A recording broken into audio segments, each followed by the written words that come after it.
नमस्कार। हिंदी साहित्य की इस कक्षा में आप सबका स्वागत, अभिनंदन। मैं डॉक्टर गजादान सह आचार्य, राजकीय महाविद्यालय सुजानगढ़। आज हम आपके पाठ्यक्रम में संकलित महादेवी वर्मा की एक प्रसिद्ध कविता तुम मुझ में प्रिय फिर परिचय का, इसका अध्ययन करेंगे। इसके भावार्थ की, इसके व्याख्या की, इसके विशेष की बात करेंगे। महादेवी वर्मा छायावाद की एक विशिष्ट कवयित्री हैं, जो रहस्य में, छाया में, आभास में बात करती हैं, लेकिन संकेत जीवन को श्रेष्ठ बनाने का है। मंतव्य हमारे जीवन में व्यावहारिकता के पक्ष को, प्रेम के पक्ष को, समन्वय और सहयोग के पक्ष को उभारना है। प्रेम के उज्ज्वल पक्ष की गायिका महादेवी वर्मा रही है। प्रेम के विविध आयामों को, विविध पक्षों को उजागर करते हुए उन्होंने अपनी रचनाएं लिखी हैं, और महादेवी की रचनाएं प्यार प्रेम के उस अमर मुकाम तक पहुंचती है जो उसके लिए वांछित है। ये कविता, इसकी पृष्ठभूमि में आप इतना समझें, महादेवी वर्मा ये बताना चाहती हैं कि प्यार प्रेम महसूस करने की चीज़ है, बताने की नहीं। उसमें दिखावा करने की आवश्यकता नहीं होती। एक दूसरे के भीतर बैठने की ताकत आ जाती है। इसलिए वो अपने प्रियतम से बात करते हुए कहती है, तुम मुझ में प्रिय फिर परिचय क्या। हे प्रियतम, जब तुम मेरे भीतर बसते हो तो फिर क्या तो मैं तुम्हारा परिचय लूं और क्या अपना परिचय दूं। जो एक दूसरे के भीतर बैठने की ताकत रखते हैं। प्रेम तत्व ऐसा है, प्रेम के मार्ग से आप एक दूसरे के दिल में उतरते हैं। और महादेवी वर्मा कहती है, हे प्रियतम, जब तुम मेरे अंतस्थल में निवास करते हो, मेरे अंतरतम में तुमने प्रवेश पाया है, तो फिर तुम मुझे पूर्णतः जानते हो, क्योंकि तुम तो मेरे भीतर बसते हो। मैं जितना अपने आप को नहीं जानती, उतना तुम मुझे जानते हो। इसलिए मैं अपना क्या परिचय दूं और दूसरे एंगल से, दूसरे कोण से बात करें। तब फिर वो ये कहती है कि तुम मुझ में, तुम मेरे भीतर बसते हो, तो मैंने जब तुम्हें अपने भीतर बसाया है तो क्या बिना जाने पहचाने बसा लिया है। आज की युवा पीढ़ी पर इस ऐसी कविताएं आपके पाठ्यक्रम में जोड़ने का उद्देश्य यह है कि आप जिस दौर से गुजर रहे हैं, आयु के जिस मुकाम पर आप आज हैं, वहाँ पर ये परिचय आपका होना है। जीवन की गृहस्थी की गाड़ी को आगे बढ़ाने के लिए आपको इस रास्ते से होकर के गुजरना है। महादेवी की ये कविता आपको बताना चाहती है कि ये प्यार प्रेम का विषय भाग दौड़ वाला विषय नहीं है, बिना सोचे समझे किया जाने वाला विषय नहीं है, ये उथला विषय नहीं है, बहुत गहरा है।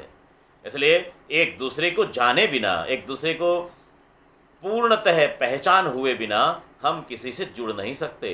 इसलिए वो क्या कहती हैं, तुम मुझ में प्रिय। यदि तुमने मेरे भीतर में प्रवेश प्राप्त किया है, तो फिर मैंने अपने भीतर जिस व्यक्ति को प्रवेश दिया, उसको पूर्णतः जांच परख करके, ठोक बजा करके मैंने जांचा है, परखा है।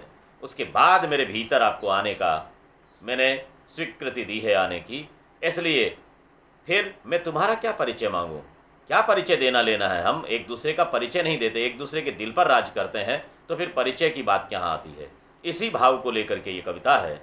कई सारे आयाम इसमें खुलेंगे। आप देखेंगे कि प्यार प्रेम के रास्ते में एक दूसरे पर अडिग भरोसा होने पर प्रतीति के बिना प्रीति कभी परवान नहीं चढ़ सकती। इस तथ्य को उजागर करती ये कविता है। एक एक कर हम अंतरों को पढ़ते हैं। महादेवी वर्मा अपने अंदाज की कवित्री हैं। उनकी कविताओं को पढ़ने के लिए आपके पास में शब्दों का सांस्कृतिक ज्ञान होना चाहिए, शब्दों की सांस्कृतिक यात्रा से आप जुड़े होने चाहिए।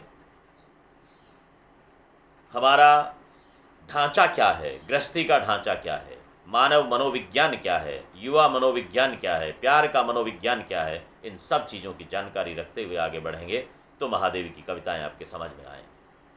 तुम मुझ में प्रिय फिर परिचय क्या। कविता देखें कि तारक में छवि, प्राणों में स्मृति, पलकों में नीरव पद की गति, लघु उर में पुलकों की संस्कृति, भर लाई हूँ तेरी चंचल, और करूं जग में संचय क्या। तुम मुझ में प्रिय फिर परिचय क्या। क्या कहती है। हम संसार में क्या प्राप्त करना चाहते हैं। ये इकट्ठा कर लें, धन, गाड़ी, बंगले, घोड़े, सब कुछ प्राप्त करना चाहते हैं। और प्रेम करने वाले प्रेम को संचय करना चाहते हैं, प्रेम का संचय चाहते हैं। महादेवी वर्मा एक प्रियतमा के नाते अपने प्रियतम से कहती है कि हे प्रियतम, तारक में छवि, मैंने क्या क्या प्राप्त किया। मेरे जीवन के श्वास श्वास में, कण कण में तुम बसते हो। इस पूरे अंतरे का जो सार है वो ये है कि हे प्रियतम, मेरे जीवन के कण कण में, सांस सांस में, रग रग में, रोम रोम में तुम्हारा वास है। मैं जहाँ देखती हूँ वहाँ तुम नजर आते हो। पूरे संसार में मेरे लिए तुम हो, तुम्हारे लिए मैं हूँ। इस स्थिति में हम हैं, इसलिए हमें क्या संचय करना है, संसार से और क्या प्राप्त करना चाहते हैं। और कुछ भी इकट्ठा नहीं करना, हमने एक दूसरे को अपने भीतर फंसा लिया। तारक में छवि, तारक पुतली, आंख की पुतली, तारा पुतली को कहते हैं। मेरी आंख के भीतर मैंने तुम्हारी छवि को बसाया है। और आंख के भीतर जब किसी की छवि बस गई तो संसार में वो ही वो नजर आता है। मैं जिसको जहां देखती हूं वहां तू दिखाई देता है। और जो मेरे भीतर देखता है, किसी को पहचानने के लिए आंखें प्रवेश द्वार होती है।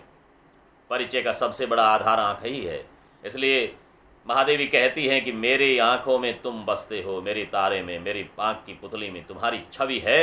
इसलिए जो मेरे भीतर देखना चाहता है, मेरा परिचय प्राप्त करना चाहता है, उसको तुम ही दिखाई देते हो। ये एक दूसरे का परिचय है। तारक में छवि, मेरी आंखों में तुम्हारी छवि है, इसलिए संसार में मुझे तुम ही तुम दिखते हो। और जो मेरे भीतर देखना चाहता है, उन व्यक्तियों को तुम ही तुम मेरे भीतर निगाह आते हो। हम एक दूसरे से अलग कहाँ हैं। प्राणों में स्मृति, प्राण कहते हैं श्वास को, प्राणों में तुम्हारी स्मृति है। कई बार बड़े उलझन में आ जाते हैं हमारे विद्यार्थी भी, कई हमारे शिक्षक साथी भी। प्राण श्वास को कहते हैं। श्वास में स्मृति कैसे, जब श्वास तो भीतर बैठा है तो फिर उनके साथ ही स्मृति की क्या आवश्यकता है। लेकिन महादेवी की कविता को समझना है तो रहस्य को समझना होगा, उस प्रक्रिया को समझना होगा।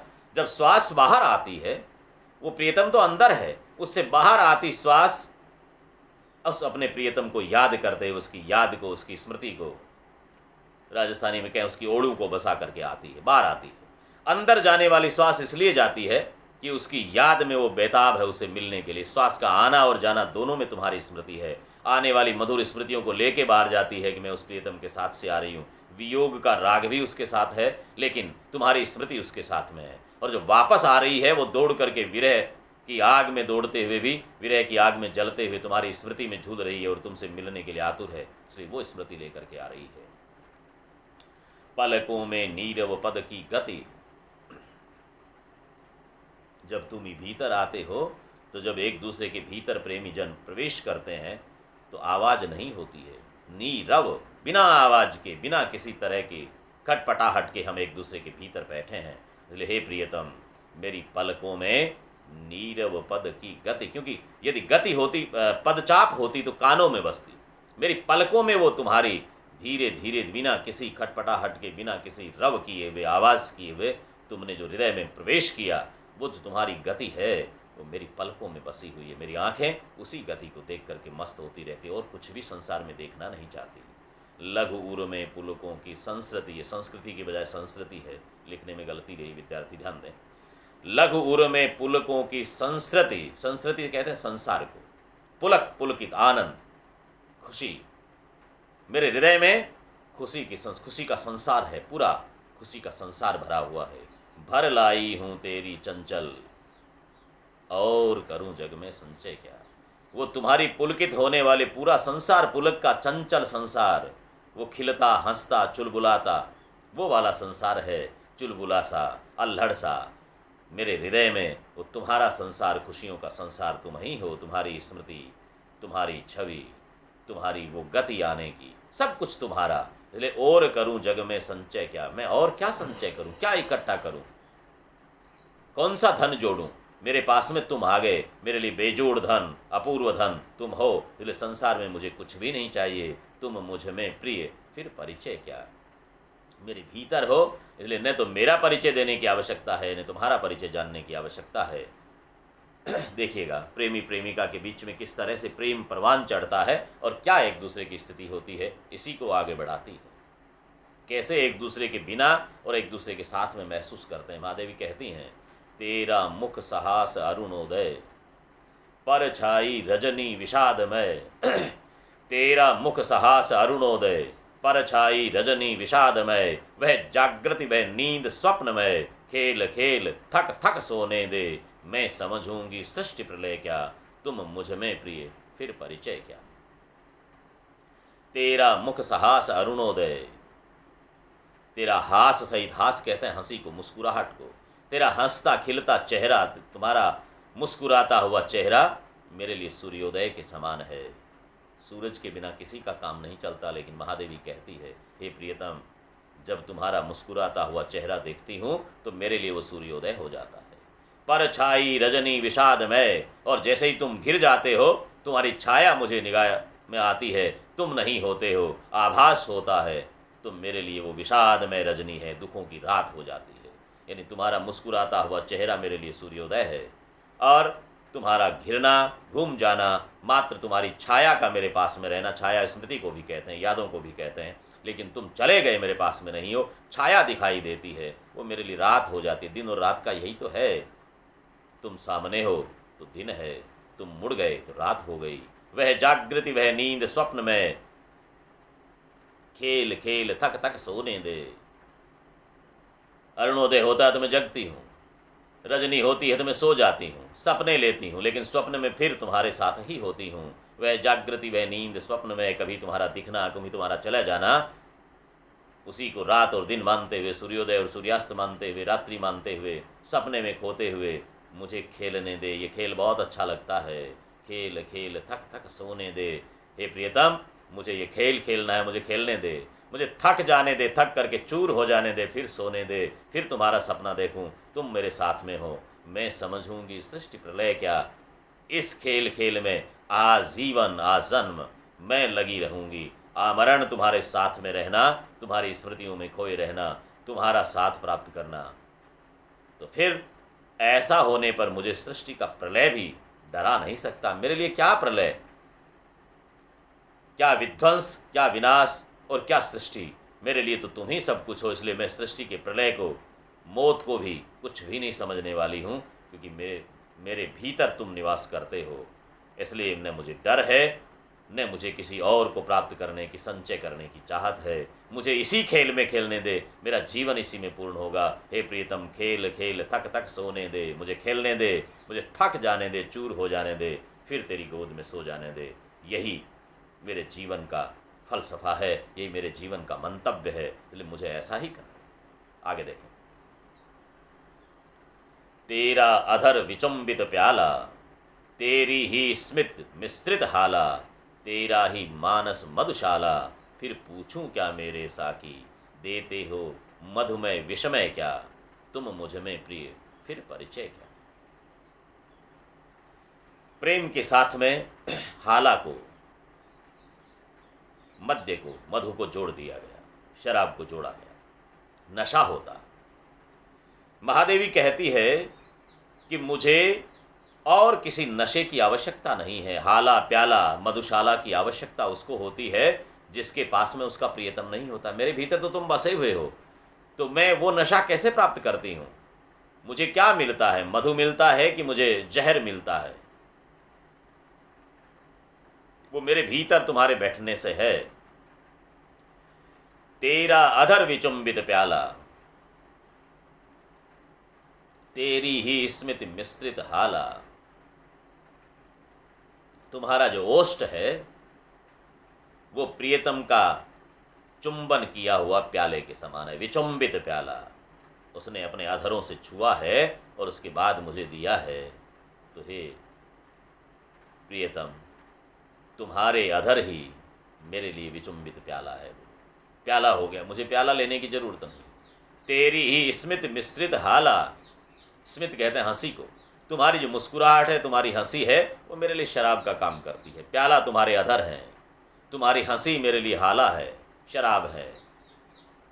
तेरा ही मानस मधुशाला, और तुम्हारा मानस, तुम्हारा व्यक्तित्व, मन है मानस, वो मेरे लिए मधुशाला है। उसके भीतर बैठना, तुम्हारे हृदय में, तुम्हारे मानस में, तुम्हारे मन में जाकर के राज करती हो। ये मधुशाला होगी ना, वहाँ जाकर पीती हो। मेरी मधुशाला तुम्हारा हृदय है, तुम्हारा मानस है, उसके भीतर जाती हूँ। तुम्हारी हंसी मेरे लिए शराब है, तुम्हारे अधर मेरे लिए प्याला है।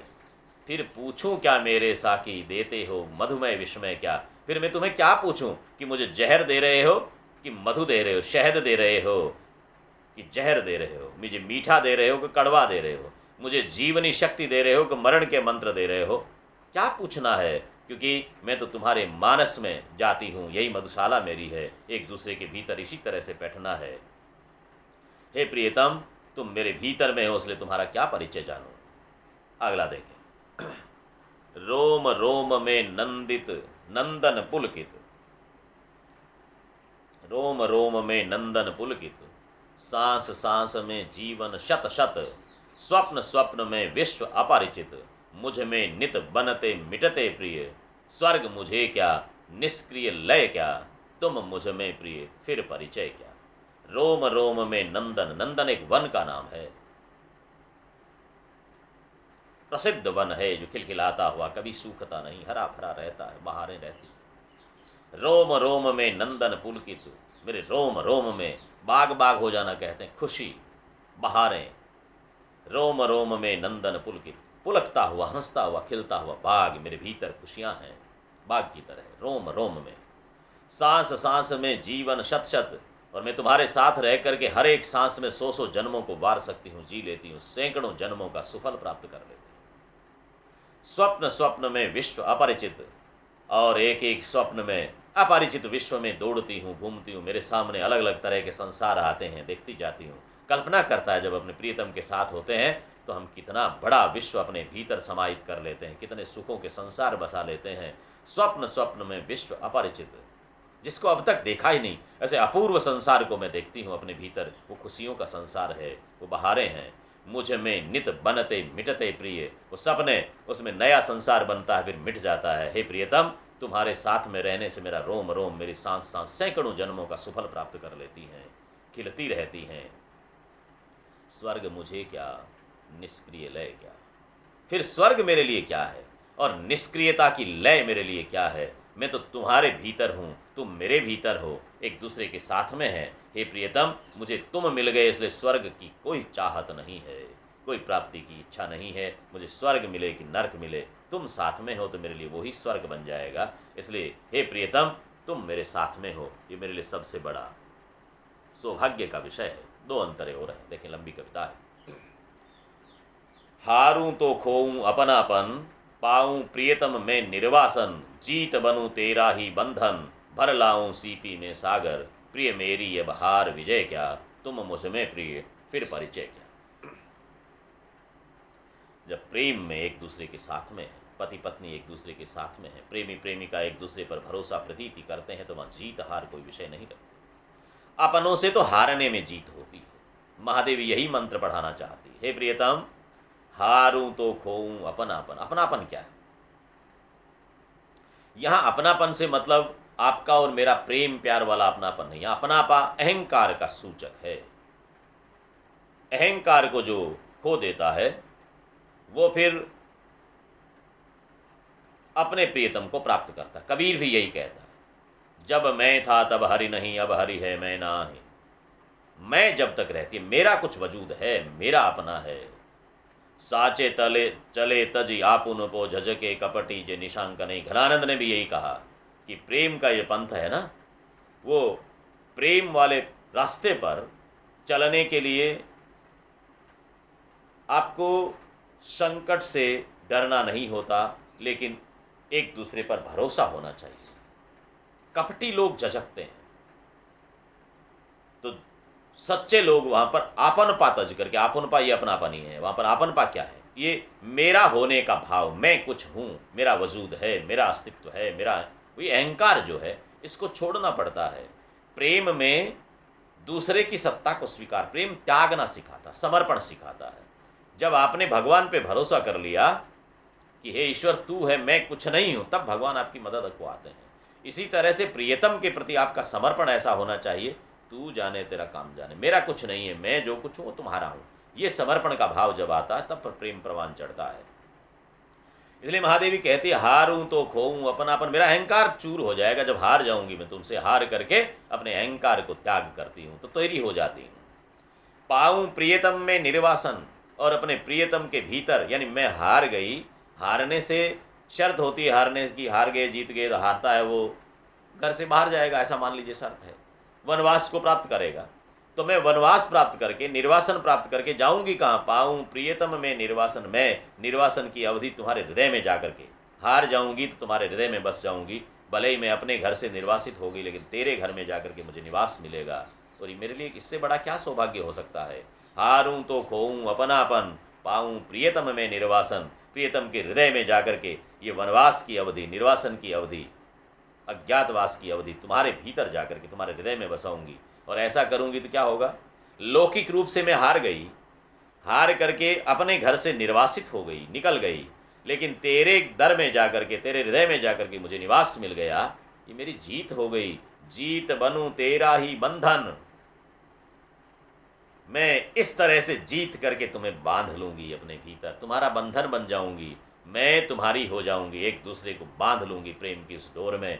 हार करके मैंने अपना अस्तित्व खो दिया, लेकिन तेरे अस्तित्व में मेरा अस्तित्व मिल गया। जैसे दूध में पानी मिलता है, अपना रूप छोड़ देता है लेकिन दूध के आकार को बढ़ा देता है और दूध ही बन जाता है, उसी तरह से मैं तेरे भीतर आ जाऊंगी और जीत बनूं तेरा ही बंधन, जीत करके तुम्हारा बंधन तुम्हें बांध लूंगी। किस तरह से बांध लूंगी? भर लाऊं सीपी में सागर, जिस तरह से घोंगे के खोल में सागर को समेट देते हैं, सीपी में सागर को बांध लेना, यानी असंभव को संभव बना दूंगी। मैं तुम्हारे भीतर आकर के तुम्हें बांध लूंगी और जिस दिन ये मेरा प्रेम फलीभूत हो जाएगा, साफल्य मंडित हो जाएगा, सारे संसार को मुट्ठी में बांध लूंगी, असंभव को संभव कर दूंगी। फिर मेरी अब हार विजय क्या, तुम मुझ में प्रिय फिर परिचय क्या। उसके बाद में मेरी हार और जीत का क्या मायने रह जाएगा, क्या मूल्य रह जाएगा? हार जीत से मुझे क्या फ़र्क पड़ने वाला है? ये कोई मैटर नहीं करता, मेरे लिए कोई विषय ही नहीं बनेगा, क्योंकि तुम तो मेरे भीतर हो। इसलिए क्या परिचय देंगे एक दूसरे का? क्या परिचय? हम एक दूसरे को पूर्णतः जानते हैं, एक दूसरे का परिचय खुद ही है, इसलिए क्या परिचय दें? जो आजकल कहते हैं ना, प्रपोज करो, ये करो, वो करो, महादेवी का यहाँ पर संकेत यही है कि एक दूसरे के दिल को पहचानने दो, जुबान से कहने की आवश्यकता नहीं होती। अंतिम बंद है, महादेवी ने प्यार प्रेम के उस पूरे विषय को समेट करके रख दिया है। ये महादेवी की अपनी भाषा पर गहरी पैठ का प्रमाण भी है। अपने विषय को पूर्ण रूप से चित्रित करने का मादा भी यहाँ पर उजागर होता है। महादेवी किस तरह से प्रेम के रस को यहाँ पर उड़ेलती है, कैसे ये बताती हैं कि हम एक दूसरे का भरोसा कैसे जीतें, एक दूसरे की ताकत कैसे बने, उसी बात को लेती है। चित्रित तू मैं हूँ रेखा क्रम, मधुर राग तू मैं स्वर संगम, तू असीम मैं सीमा का भ्रम, काया छाया में रहस्यमय, प्रेयसी प्रियतम का अभिनय क्या, तुम मुझ में प्रिय फिर परिचय क्या। अंतिम में ये संसार के लोगों को बिल्कुल सीधा सीधा संकेत दे दिया कि नाटक करने की, अभिनय करने की आवश्यकता क्या है। हम रोज अभिनय करते हैं, जिस रूप में है उस रूप को छोड़ते हैं और दूसरा दिखने की कोशिश करते हैं। हर एक के साथ में हमारा दूसरा रूप होता है। महादेवी कहती है, हे प्रियतम, चित्रित तू मैं हूं रेखा क्रम, तुम यदि चित्र हो तो मैं रेखा हूं। रेखाओं से ही चित्र बनता है, न तो चित्र का रेखा के बिना अस्तित्व है, न रेखा का चित्र के बिना अस्तित्व है। चित्र की पूर्णता रेखा से होती है और रेखा को पूर्णता चित्र से ही मिलती है। रेखा का अस्तित्व ही उसी के कारण है, इसलिए हम एक दूसरे के पूरक हैं। चित्रित तू मैं हूँ रेखा क्रम, यदि तू चित्र है तो मैं रेखा हूँ। मधुर राग तू मैं स्वर संगम, तू मधुर रागिनी है, मैं स्वरों का संगम हूँ। बिना स्वर की राग का क्या बनने वाला है, और बिना राग के स्वर जाएंगे कहाँ, इसलिए एक दूसरे के पूरक हैं। तू असीम में सीमा का भ्रम, तू असीम है, तू समुद्र है, तुम्हारी कोई सीमाएं नहीं है, लेकिन मैं तुम्हारी बाउंड्री हूँ, मैं तुम्हारी सीमा रेखा हूँ। तू असीम मैं सीमा का भ्रम, मैं तुम्हारी सीमा हूँ, भले ही वो भ्रमवश ही होगी, लेकिन सीमा रेखा तुम्हारी मैं हूँ। वो भ्रम दूसरों को यदि भ्रमित भी करता हो तो भले ही करे, लेकिन मैं असीम की सीमा हूँ। तुम असीम हो, लेकिन मैंने अपने हृदय में तुमको बसा लिया, इसलिए वो सीमाएं होगी, मेरा हृदय तुम्हारी सीमा रेखा होगी। इतना असीम होकर के भी तुम मेरे हृदय में आकर के बस गया, ये तुम्हारी सीमाएं, सीमा रेखा तय करने वाली, मैं परिधि हूँ तुम्हारी। घर की चार दीवारी, तू असीम मैं सीमा का भ्रम, तो असीम है लेकिन मैं सीमा हूँ, तुम्हारी सीमा रेखा हूँ। इसलिए हम एक दूसरे के पूरक हैं, एक दूसरे के रक्षक हैं। काया छाया में रहस्यमय प्रेयसी प्रियतम का अभिनय क्या। ये काया और छाया, ये शरीर और प्रतिच्छाया, याद स्मृति, ये रहस्यमय, ये नाटक करने की आवश्यकता क्या। ये प्रेयसी प्रियतम का अभिनय क्या, हमें अभिनय करने की क्या आवश्यकता है संसार में। हम एक दूसरे के भीतर में बैठे हुए, प्रियतम तुम मेरे भीतर हो, इसलिए तुम्हारे और मेरे परिचय की आवश्यकता नहीं है।